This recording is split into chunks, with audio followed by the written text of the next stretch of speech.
Well, welcome, Colorado Proud members, to our webinar today.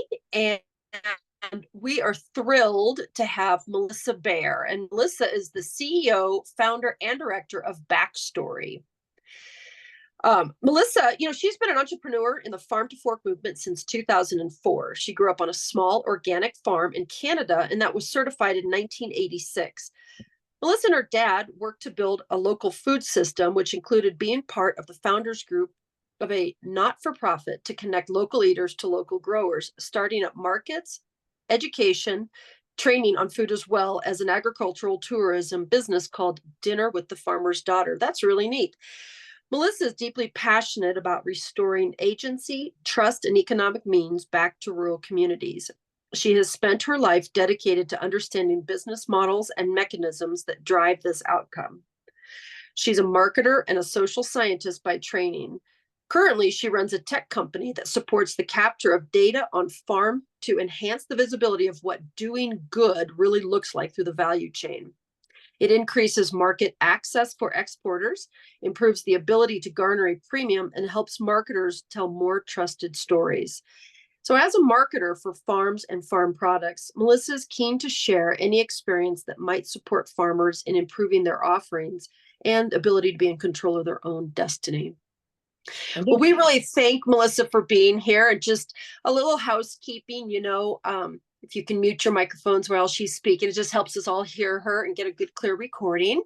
Raise your hands if you have questions. We definitely want questions and we'll be asking for them. So feel free to engage. This is going to be a fantastic training on how to do this, value added. So thank you, Melissa. Welcome. Thanks. I'm just going to stop sharing and change to my presentation for a second. It's lovely to be here, and thanks, Barb, for setting it all up. It was just go here. So as Barb said, I was actually known as the farmer's daughter for a while in Ontario, Canada. So I grew up on a small scale 100-acre organic beef farm, and I was born into a time when my dad, I guess, mostly because I don't know anybody else, really wanted to restore power, I guess, back to the local farms, and we were wanting to shift the balance of import exports. We realized how much we were depending on sort of exports, and then how much of a food bowl we had in a food basket around the area, and how we could actually grow a lot of what we needed. And that was the beginning of a lot of things. So I grew up in that organic holistic management thing, and I'll go on to talk about kind of what that has meant for what I do now. And then I was formally trained in marketing, and then I went on to have a degree in social science. So there's a lot of psychological sociology that really does play into a lot of this. And now I'm doing the same but different, just in New Zealand, and I founded a tech platform to do a lot of what I had done manually. So there's just a few ventures there that if anyone wants to talk about them, I'm happy to share what they all were.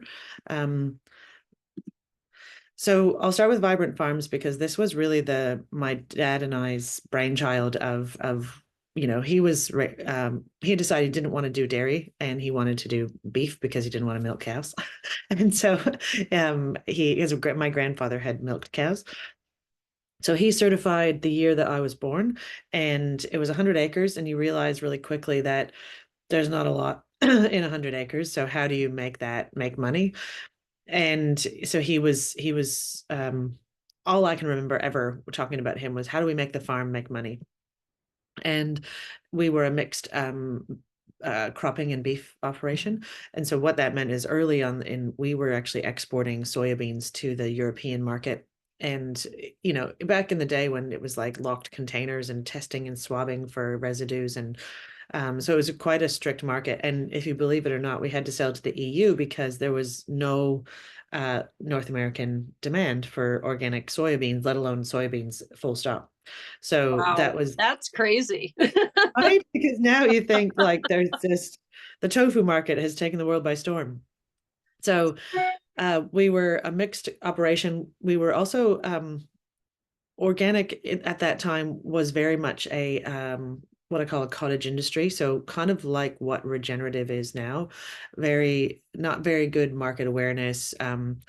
It was growing. It was driven by passionate people, and doing grass fed in Ontario, Canada, where we have snow, and you'll know that in Colorado as well, is it's a challenge. And so we took a direct to consumer approach, and I essentially started marketing grass-fed organic beef to consumers. So it was a lesson in how do I actually uh, have someone buy something they don't understand fully. So that's sort of the theme of marketing farm products, is that ultimately we have more urbanization than we've ever had, and the disconnect is so strong. And so in traditional marketing funnels, you say, well, figure out where the niche is and fill that niche. Well, there's often not a niche when there's not an awareness of what is the problem. So I'll just go. So this is just my dad. We came up with, this is the latest branding of Vibrant Farms, where we have four pillars: animal health, community health, human health, and plant health, soil health. So it was it was named Vibrant Farms for that reason. And that was sort of, yeah, 17 years or almost 20 years ago now. And we were trying to extol the virtues of, if you take care of the soil, you take care of the community. And this was like a foreign concept at that time. um, so what we learned, so I'll just go through this a little bit in one by one. So the local element, my dad started a not-for-profit local food movement where they created, they call it a food link Waterloo region. So they created an actual paper map that they would give out to people, and to encourage them to go around to farms and see what actually is in their backyard. And so that was a little bit of a help. But what I realized, the benefit of local, was that people could turn up to our house and actually see what we were doing. So from week to week, they could experience shaking my dad's filthy hand that he had just, been working with cows, or, and then see that, oh yeah, the cows are actually on the grass, or this is the springtime and they're having babies. And so you could see that they were starting to more fully understand the story each time they would come to visit us. And that started to create a lot of a connection. So we had certified organic as a beef farm, which was actually a bit more challenging at the time, because to sell beef, you had to actually certify the abattoir as well. And so I ended up sort of putting the abattoir on my certification so I could sell the beef. And this was just sort of talking to how early it was. And then what we quickly realized is that over time, when we started to spend more time at markets, be in person, have more of a presence, I definitely leveraged social media, because it was early days of social media. But that that happened probably more about 3 or 4 years after I started. I started really leveraging social media, and that was back in the day when they had better algorithms and you didn't have to pay for all of the advertising. So it actually Sure. had reach. And what we found was that over time, the connection with the local consumer started to grow. And so we less and less needed, and we became a regular conversation. Do we need the certification? Because the certification had kind of acted as a trust anchor before there was a connection. And that really was the purpose of the certification. Served a lot of purpose when we were selling overseas, because you can't see, right? You can't see the farm, you can't turn up, you can't go visit it, you can't understand the context that it's grown in. So over time, we eventually sort of didn't need the certification for the grass-fed organic beef. And in fact, as the certification became more mainstream, and this goes to the evolution of the market, is it started as a cottage industry, and then it became sort of, there was standards involved. And what we learned was that everyone around us started to certify organic, but changing very little about what they were actually doing. And so This what we meeting is being recorded. what I worked out was that the market keeps moving. So if you're marketing farm products, you actually have to keep up with the market.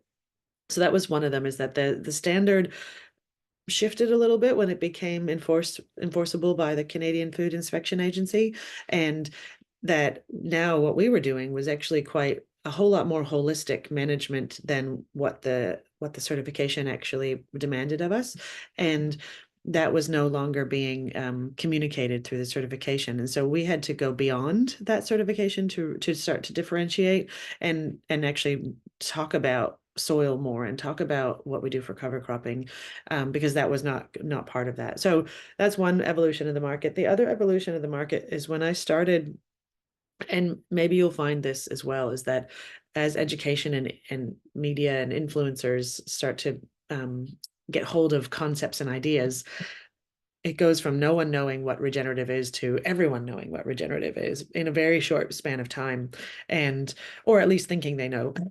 And that's what happened with me as well, is that uh, we had I had trouble selling organic grass-fed beef when I started, because no one understood or had the challenge of what is why would I buy organic grass-fed beef? Like, why don't I just buy in the supermarket? So my value proposition to start was that you would use the whole animal. It was cheaper because you could buy in bulk. And then as we evolved, we actually ended up being able to uh, start to talk about more of the things that we were doing, and starting to talk about nutrient density. But that I could not have talked about that in the beginning. And one of the most stark things I realized was one time I had a customer turn up, and they were there to buy beef. And then the next time they turned up, they were asking me for, oh, are these cows grass finished? And it like blew my mind, because that was the realization that a year ago they didn't know what grass fed was, and now they're demanding grass finished. So it was like this movement of the market that continuously evolved. So I guess the learning was that is not everyone will appreciate what it is you're doing, but over time, taking them on that journey. I'll go back to margin a little bit. So the margin is was something that we realized, obviously we needed to get a premium, and to keep that premium going, um, I needed to create connection. So that's where the margin and the connection are actually connected, sorry. And the reason for that is there's always margin in the early part of a movement, and there's always, like, when it's very niche, there's margin. When it becomes mainstream, there's not margin. And so, well, I realized, in order, as other people started to come into the market, I realized that being just organic wasn't going to be good enough. I had to keep upping my game and starting to talk about all the other good stuff that we were on about. So that's, I guess, the learnings from that, and just how do you keep marketing your products to a local, and how do you come up with content, and how do you make claims? I'll talk a little bit about the dinner with the farmer's daughter, and this was a real stark realization of how disconnected people are, how hungry they are for things, how much you actually have to put it in their words. So for about 4 years, I hosted dinner with the farmer's daughter, and anywhere from 10 to 50 people a week, at a various seatings. And oftentimes my dad would join us, and he would start speaking in his dad language, and he would say things like, oh, well, and he has a very rural accent. I don't know how to say that, but it's almost like a dialect, right? And then he would also start talking in farm, which is like, we cover crop and we do this, and you Right. immediately see Yeah. blank stares. And I realized, and this is sort of my university training coming in, saying, oh, I have to actually translate that. So when we're talking about cover cropping and building soil, it was like explaining to them that that means your organs were going to be healthier and you'll have less wrinkles in your skin, kind of thing, right? Putting it into a term that they cared about, because the human being frame is not the agriculture frame. And so it really was a lesson in, how do I educate, and how do I um, bring them on a journey. I kind of forced them into a farm tour. And so I got to speak about, what was cow calf operation? What was a closed calf? Why are we doing that? And oftentimes they would leave kind of like they were struck, like sort of awestruck, and a little bit speechless, because there was so much that they hadn't considered. And I guess the lesson in that is really just remember that they don't know anything about that. Um, and you have to do the translating for them. You have to actually make it real for them. What's in it Yeah. for? And that's, I think, probably the crux of marketing anything rural to an urban population. Um, Well, I'm sure they have questions and they maybe don't know the questions they have until they're right there. And here's a right. person and people that they can actually ask. And I think that's really important. That's really neat. And they don't know what they don't know, right? And so Exactly. the challenge is bringing the awareness. And in a traditional marketing funnel, right, you have kind of like no problem awareness to solution awareness Yes. to right. And so it's actually bringing them on that journey. What I realized I had to do was produce a breakdown, which if I produced the breakdown that the mainstream meat wasn't as good as they thought it was, then we were a solution to that. The other part was that my early customers were actually all referrals from naturopaths and Oh, various that's alternate healthcare professionals mhm, because they realized that they couldn't keep eating the meat that they were and trying to achieve the health outcomes they were trying to achieve. So they mhm. were all sort of they felt really abandoned by the mainstream medical system and didn't know where to turn. So those are my earliest customers that they had a challenge of health. So, and they would often report like your meat smells different to cook. So that Yeah. was the other part about that is I'll say is having that feedback loop. So, and anyone who's a farmer Yeah. will know if your consumers are enjoying it and then telling you about it, it like gives you life for the next, reason for being, reason to get out of bed, reason to do the hard work. And that really is the magic, right? Is that closed loop where we're trying to actually feed that back. And as a local food organization, you actually have the ability to be dining in the same Starbucks as your Yeah. customers. You have the ability to observe them. You get to be in the same world as them. Um, Now that I live in New Zealand, that's a really massive challenge. And what we try to replicate through a backstory is how do you create that more of a farmer's market experience in a longer value chain? Because that's what we're all seeking. So what I guess through all of this, I kind of unpacked what's the value of being local, and ultimately we're all trying to replicate that Right. and just pulling it apart so that we can replicate it. Um, I'll jump to certify or not to Mhm. certify. I don't know if this is a topic that you guys discuss a lot or whether that's useful in marketing. Um, I touched a little bit on it before. The benefit is obviously if it has mainstream awareness, you will then get to more customers who understand that certification. Mhm. Um, the challenge is that sometimes people don't know what a certification means. So one tactic that we took was to certify.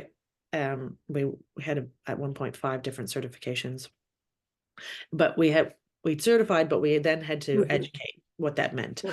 So that's probably what you will get in the early parts of an emergent a certification is that it's cool, it's interesting, but you have to do the legwork to explain what that actually means and how that means that you're unique and different or of a value. So that's one way to think about how to use certifications. Yeah. The other thing is to consider whether um, your market needs it. So there's always a customer for every type of product. So it's really about finding that niche and finding that customer and finding that preferences set of a consumer that cares about the things you care about. Yeah. And the other part is that sometimes the land just is the land and there's things you can do on it and there's things you can't do on it. Mhm. And because I'm a farmer, there's a real reality of trying to make land do something that it shouldn't do has a different consequence entirely. A really good example of that is when the quinoa phenomenon kind of took the America by storm. And then there was a whole bunch of deforestation, right? And people started planting quinoa in places that shouldn't be. And so Yeah. I think that's a really good lesson or a good thing to consider when certifying is this suitable for this area? Am I making my land do something that it shouldn't do? A New Zealand example is that um, all of a sudden grass-fed dairy became the thing, and there was what we call the dairy conversion era, and everyone started converting land to dairy when the land shouldn't have ever been dairy for various reasons, and that became a problem. So now that we're now trying to work out is how do we restore some of that land back to its original use, because it just can't cope with the kind of high input farming methods there. So um, what did work is that we were always on the front wave of certifications, and that helped us to stand out in market, helped us tell a really good story. Oh, over time, ultimately, what didn't work was that it was really expensive, and we had built had done all the effort to make that connection, and people stopped, our regular customers stopped needing it, stopped needing the certification as a reason to buy, because they had already had many reasons to believe. So that's really if you're just starting and going to places that you've never been, to new markets, certifications might help to put you on the radar. But then ultimately, it's around how do you keep that customer. And I don't know if certifications have a benefit in keeping customers. They have probably a benefit in getting customers, but it doesn't matter if you're certified or not certified, you still have to do the work to keep them. And that was what we worked out, was that kind of like the DNA of trust is new evidence that is backs up the same story over time.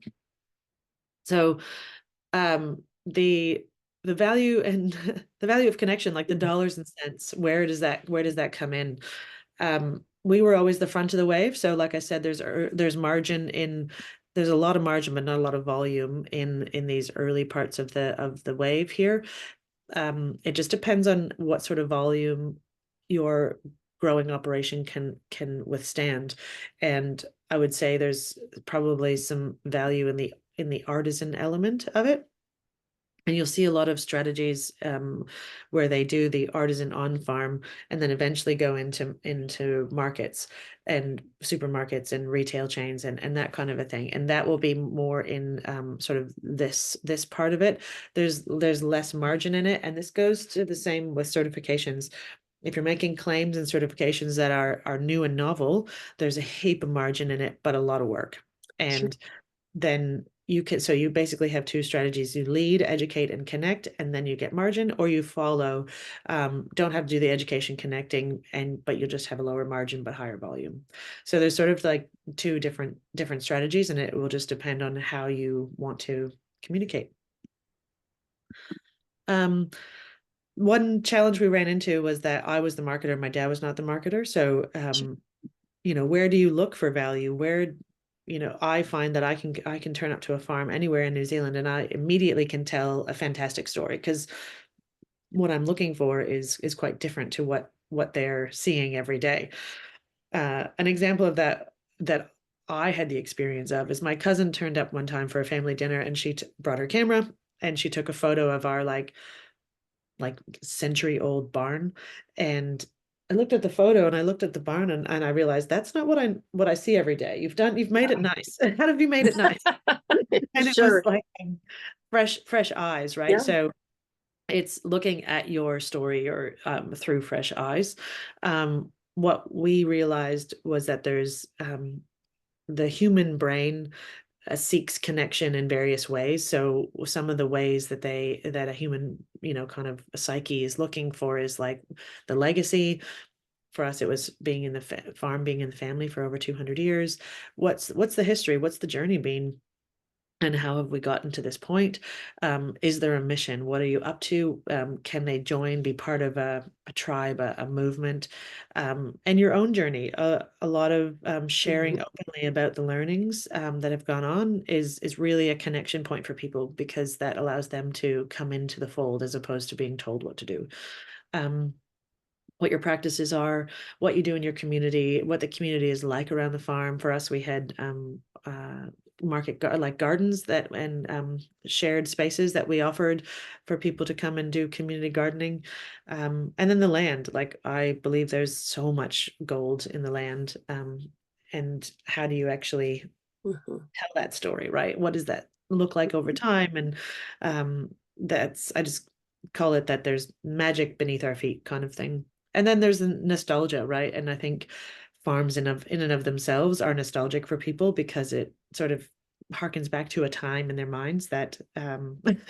they know about, have read about, or their grandparents talked about, and I think that's as you get further, more and more generations who have never been rural, it becomes almost quite novel to have a farm. That's a good point. I think here in Colorado, as you know, I mean, you've Yeah. experienced our state before, but I mean, I think people forget producers and food manufacturers. Say you're making your own honey, your own jams, you're a baker. People Hmm. forget that not everybody does this, and it's actually really really cool. You Exactly. might think it's kind of mundane. You're like, yeah, I don't know, I've scooped enough poop in my life, or I've baked enough bread. It's really really neat, and it is an art. It is it's what you do, and so it's a really good point you make about people want to see it. They want to know. That's right, and I think the not underestimating that, right? That's And right. it's a classic, when you live in the world, you're like, well, everyone's doing this. It's like, no, not everyone's doing this. Nobody is doing this. You get Or confirmation bias, right? yeah, or nobody would find this interesting. Yeah, Nobody because would it's think so this is commonplace neat. to you because Yeah, you just do it every day or you grew yeah, up with it, right. and I realized that was Hmm. because I grew up with it. I thought, oh, is this interesting? And then quickly worked out this is a completely foreign That's concept for right. most people. Yeah. That's right. You're right. Yeah, really good So you point. sort of never underestimate the kind of you're speaking an entirely different language, and the more that you are proficient in that language, the more that you probably have to find a way to get into the other person's world. I call it like getting across the table, get into their mind, get into their world where they Yeah, have no the meat comes in a styrofoam pack. Like, what do you mean? yeah, And yeah. there's really no concept of that backstory. Right. Um, Yeah, you're right. I'll just sum this up. Kind of Hmm. certifications have a purpose. Be clear about how you'd use them, and in a local market, just really understand what that dynamic is. If it's retailers, they demand it. Great. If it's markets, how do you stand out? But ultimately, what you'll have to do is build that trust around that certification, anyways, and probably do some of that sort of education. Um, the people speak farm. Few people speak farm, but they speak human. So Right. speak That's to them right. in human and translate farm to human. Hmm. And that's the if you take it upon yourself to educate, and you'll find probably that more often than not, if you're doing something like this, whether you're an artisan maker or grower, Hmm. you're passionate about it and it will come through. And that's what people want to hear about because people want to talk to people who are excited about stuff. And that's, I guess, how do you do that at scale if you want to do more than what you're currently doing or expand your market is how do you speak more excitedly about stuff? One of the ways we did that was I started to interview my dad, which was hilarious because he was like, "Oh, I can't be on, I can't do the tele, I can't do that thing on there." And what I realized I had to do was like get him talking about the things he's passionate about, That's and then right. it's really cool. Yeah. And I have to translate still, but it was the he got on a roll and he forgot the camera was there, right? And so I think it's something I even currently battle with is how do I communicate what we're up to. So that's a challenge. Sometimes it's helpful to get a friend of yours to Hmm. interview you or ask you the questions or tell.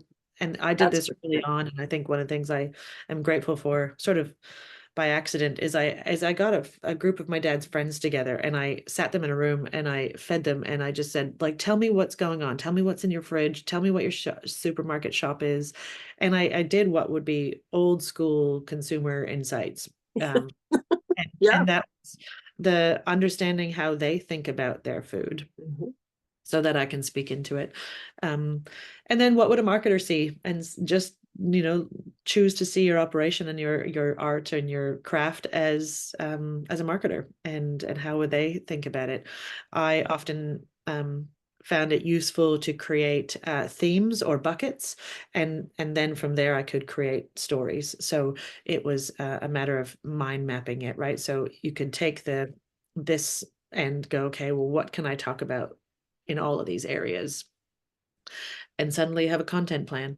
And that's where you Mhm. can really get the depth of the connection that you can share and the uniqueness. So yeah, hopefully that's useful.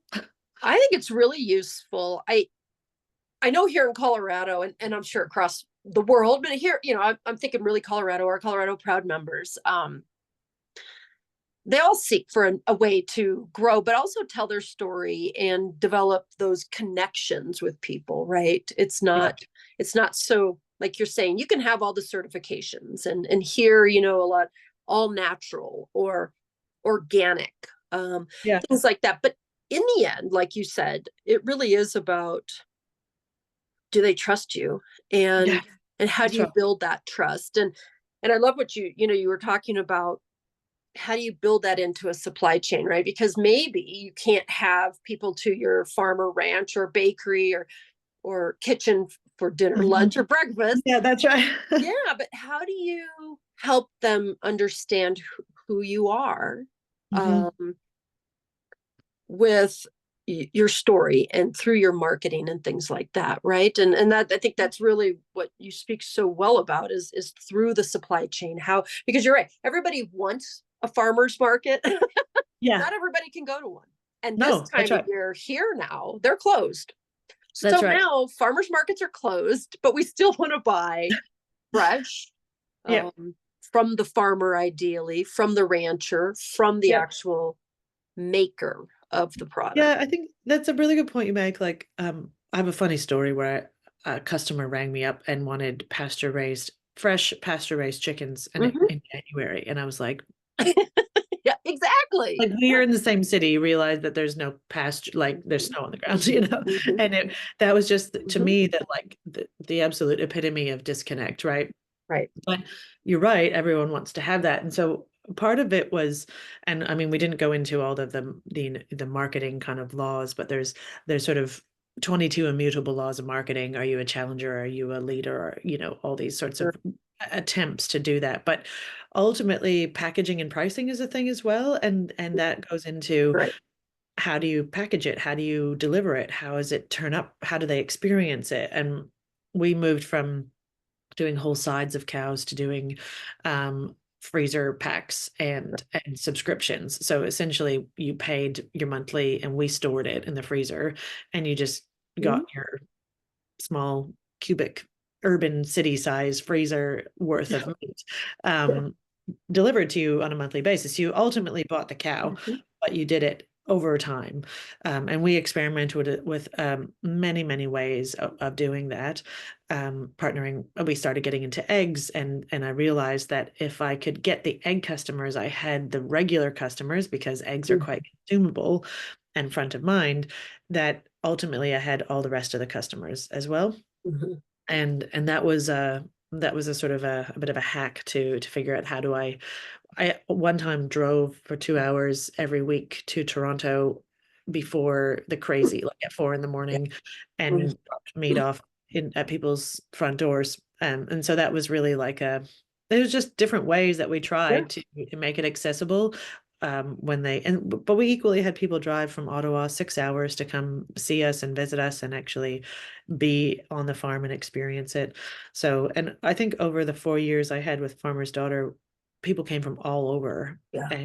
um and drove quite far to experience that.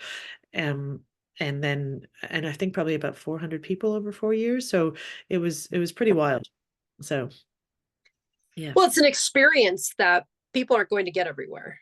And Mhm. I believe even people in your own community, whatever that may be, maybe a Yeah. neighborhood in downtown Denver, maybe a small community in northeastern Colorado or Yeah. southwestern Colorado, people want to know. And if you are that person that can build this story and as you perfectly pointed out, translate sometimes farm talk, ranch talk, food talk to what people they don't know. and No. and you have to sometimes take that and say, well, this is what it means. And when you Yeah. see, um heritage grains or Yeah. What whatever does it mean? Yeah, this that's is what right. it means. And to your point, talk about the impact on the land and why that's important and all of these things. And I think it's growing. But we still, we can always do it because people want to know. I agree. And there's not, but I think Yeah, that's the thing. I had a fear when I started that like the competition would come and then it would all be, the jig would be up kind of thing. And actually all that happened was that people wanted to know more.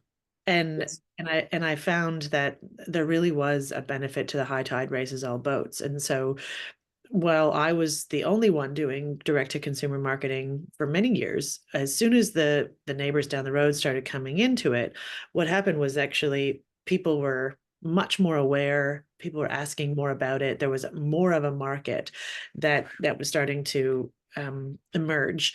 Now that changed it, as I alluded to in Mhm, that mhm. presentation. There was now less of a premium involved, and I had to share more of the story, and I had to just keep working on, what are we doing to improve, and that became the story, is like, what are we doing to improve, what is our journey, Sure. um, which I found quite fascinating. The other part that is the same, like in Waterloo region, which is where I'm from, is there was a massive tech community and a lot of affluence at one point because of the sort of like tech exits, Mhm. and Denver's massive like that, right? And so what is really cool about where you guys are is that you have this urban, beautiful landscape that's Yeah. productive next to a very Yeah. affluent and educated market, which is super cool because now it doesn't take a lot of customers to really make a go of it for one operation, right? And I think that's the really cool benefit that you guys have from a geological or you Yeah. know because you could be in the middle of bloody nowhere and then be trying to market that product, and it has to go further, right? And I have some customers in South Africa, and that's their challenge, is that they're miles and miles and miles away Right. from even a domestic market, and that's extra Right. hard to communicate context and nuance. In New Zealand, we have that challenge, is that people kind of have this magical, like, Hobbiton sort of view of New Zealand and don't Sure. really Sure. understand what it means to be in Southland to Northland, what it means to be on the plains and the West Coast. And it's a whole lot of context that we have to communicate through a really long value chain, and why we have the New Zealand context for a lot of the certifications, because some of the stuff just doesn't apply here. And that's really the educational challenge that we have when we sell food to the globe. Well, that makes a lot of sense. If we had a member that was, maybe they're wondering, how do they get started? They're Mm. already, say, they're, producing their own product and they're doing farmers markets and that's going great. But what would be your advice to Colorado Proud members about really kind of up in their marketing game when it really comes to this and explaining that supply chain and just even what they do? I would go, I mean, I have a systematic brain, so I would do it in buckets. Like I Mm-hmm. said, I Mm-hmm. would start to go and just do it for yourself, because I think until you have your own pride in your own journey, you can't explain that. And if it's too normal, a commonplace for you, then you won't celebrate it, right? And I kind of point to the champagne effect. If the people of the Champagne region in France did not think that they were the bee's knees of wine and alcohol, they would never have created the champagne effect, right? And so the pride has to come internally first. You have to first celebrate your own story, and that's actually probably a really amazing thing about the American culture, is like this celebration of awesomeness, right? And so the only challenge is sometimes you have to look internally, and that's like Mm-hmm. a bit of a weird thing when you Mm-hmm. kind of can't see it sometimes because it's so normal for you. And so a really good exercise that I had done was, I asked people, what do you think of when you think of our farm or us, and what is it that stands out, and what's positive, what's negative, what do you tell people about us, right? And that was the being curious. And then when you want to scale up the storytelling, How you do that, I mean, there's social media, of course, Sure. but there's a lot of other ways, and I would recommend there's Guerrilla PR is like an old book, which is, talking about how to do stuff. There was another book that I liked called Make It Stick, and it was a basically teaching people how to make concepts stick, foreign concepts stick in human brains. And there was a whole lot of psychological kind of hacks that helped me communicate a really foreign concept to people in Mhm. ways that had stickiness factor. And it got to be where ultimately we were sort of known amongst the local community, which is a population of probably 350,000 in Sure. one of the cities, so not huge. But it was the other one is to just actually, if you like writing, find publications. If you like podcasting, do that. If you what is it Mhm. you like? Because there's one thing I learned: if you don't like it, you won't do it. And so Very good. Yes. I ended up doing because I like talking to humans. So I ended up doing lunch and learns at corporates. And I would go and speak at lunches for larger corporates and speak about the farm and then bring a farmer's market to them. And that was just a creative endeavor that we did to create more awareness for that. Those are great ideas. And that really is it, right? Take it to them sometimes. Yeah. Depending on what you're doing and what your aspirations are for growth and how you want to serve your community and grow in your community.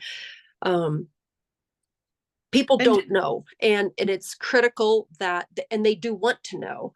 they do I always laugh, like, we live in a time now where more information is literally at our fingertips than than ever. ever before in history, ever before. And we don't know. Hmm. And wouldn't you rather be the person they email, text, social media with than Google? Yeah, And maybe they 100%. find you on Google, maybe not. Yeah. But wouldn't you rather? They want a person. I really think, as we all grew with technology, it was like, well, it's on the internet, it might be real, right? Now we're like, yeah, that's not real. I need a person. I need a human being that I can look in the eye It's and interesting, talk right? to. The I human don't being want needs a to trust see. anchor. Yeah. Do you remember, this is a good example. Do you remember when we had MSN and you would call them to go, did you get my email or my MSN? Right? Like, and that's a real like Yeah. exploration to the human psyche is like, do we Right. trust it? And Do we I think trust? Mhm. increasingly more reason for farmers, growers, artisans, makers to add context and nuance. And I Yeah. there's someone said at one point you would go into a bakery and you would say, oh, I would like a cake that's glazed, like a real fancy one. Mhm. Well, now all the cakes are glazed. And so Yeah. now what's the difference, right? And so we've competed away a lot of that kind of like thing. We have to start talking about a different stuff. Um, what was I was gonna, you pointed out something before that I've now lost, but um, yeah, I would just encourage people Yeah.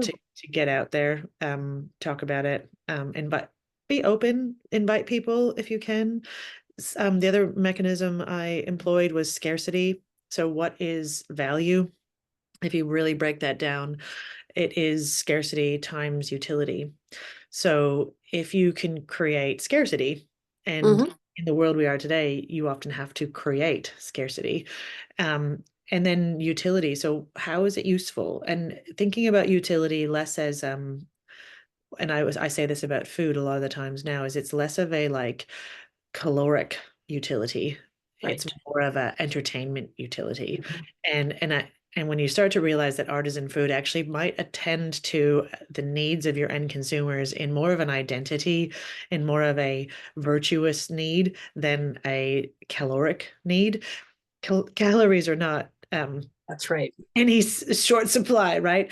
Nope. Nutrition is belonging, is health, is those sorts of things are in Mhm. short supply, and that's people are seeking those kinds of things. So Mhm. speaking to the context of a human need, like what do I want? I want to feel safe. I want to belong. I want to make sure my family's safe, make sure my Mhm. world is safe, right? And so those sorts of things are really basic human needs. And how does what you do actually meet And that's a different lens to put on it and thinking about kind of what is economic value, scarcity times utility. So No, that's a really good point to make because we have changed. The Mhm. younger generations are not the way my generation thought about food, and we're all changing. Yeah. What is our impact having Hmm. on our world? Doesn't matter state, country. That's What is our right. impact having? People want to know, and buying local is huge. You Yeah. might think, oh, you sell a few. Nope. People want to know, and they also Mhm. want, when they spend their money, right? Food is expensive now, Mhm. Mhm. more so than it has been in previous years. They want to know that those dollars they spend are having an impact locally. Absolutely. People they might see on the street, or just maybe you're in Denver and you don't maybe have that kind of closeness, but you're encouraging economic development and growth within your community. It keeps Yeah. your community healthy. And to your point, calories are not why we're seeking food. Oh, yes, we need to eat, but we're seeking the experience. We're Yeah. seeking flavor, but the experience. And I think that's a huge thing Totally. that Yeah. Colorado Proud members can deliver through Yeah. whatever you're making or growing or producing. You can deliver that. And that story is part of that. The other thing I'll say is like people are motivated. There's a motivation equation. Mm-hmm. And if you the more you can make obvious the impact, so if because that's actually a really hard thing, right? If you're not a grower, you're not there every day. You don't see the birds increasing in Mm-hmm. population. You don't Mm-hmm. see the worms, in the Right. dirt. If and that's what I found to be really effective as well, is if you can make obvious that their participation has had an impact, and what to what degree. Like local food is it travels less, it's fresher, those kinds of things. It keeps the economic vitality alive, right? But Mm-hmm. that's often kind of like very abstract for people, and a bit fuzzy. So if you can make that really real for people, that actually almost buying food has become a political act in a way, and how is it that what they're Yeah. doing is voting for a kind of world they want to live in, and just bringing it front of mind all the time, because that's what I was going to say, we are in the attention economy. Yes. How do you get someone's attention, and how do you keep it is actually the mission. And so I think we're about to see a massive shift in how we do marketing of anything, and food included, is going to be that long tail customer acquisition, which is starting with the problem unaware and bringing them on that journey, so that when you teach a man to fish, actually they trust you more, because that's the first place that they kind of awoken to this new concept. And if you're the first place that they feel connected or alive, Mhm. aware of something new, and a new piece of information to the brain is like, it's like drugs. And Mhm. so providing that for people is definitely benefits long term. And I'm a testament to that, because that's why I started Dinner with the Farmer's Daughter, is that when I did that, it was spread like wildfire. Their friends, they would talk about it, they'd share about it, and then all of a sudden I had a whole lot more customers for what we were doing.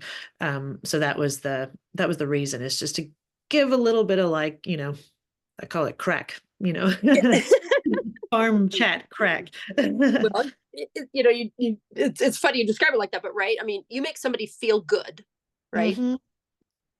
That creates memories and good Yeah, memories, and those are the totally. things that we want to keep perpetuating, and those are the things that create trust and Yep. connecting with people, right? Yeah, Um, absolutely. and I think those are all so important. If one Mm. of our members wanted to reach out to you, Mm. how could they Yeah, find you? I'm on LinkedIn. I'm on Facebook, but probably best to email me. That's probably the easiest way to get through to me. Sure. The Melissa@backstorytech.com. Um, I named the company Backstory because I realized there was value in the backstory, and we got to do better at that. So backstorytech.com, and one L, two S's. But yeah, just reach out. I'm happy to have a chat. This is sort of the reason for being, that I do everything that I'm doing. And so if I can address specifically a challenge or an ambition that people have, I would love to do that.